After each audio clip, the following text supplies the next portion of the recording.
At this stage, you must recall the event to be modified, describe its environment, and specify the phenomenon's main characteristics.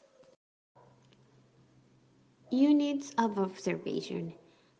It is the amount of individuals or elements which represent certain characteristics susceptible of any research study. In that manner, you might consider to talk about the inclusion and exclusion criteria you used to observe the phenomenon or population and say why you took those criteria into account. Then we have sampling procedure. You have to delimit the context and establish the criteria to choose the units which will become part of your research. Then we have the operationalization of variables. The operationalization of variables depends on the state of art or theoretical framework you have. Since this gives you the clues on what you observe from the variables, objectives, or research questions you have. Here you have an example of the chart.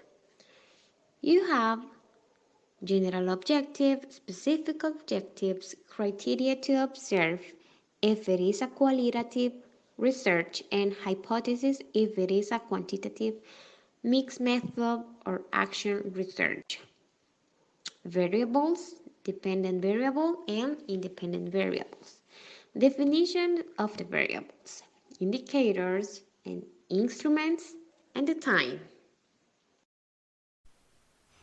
Research techniques and data collection instruments.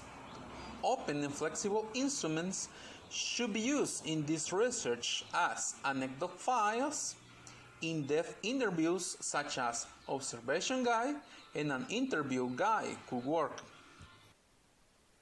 The observation technique, which is observation guide, checklist, and observation scale.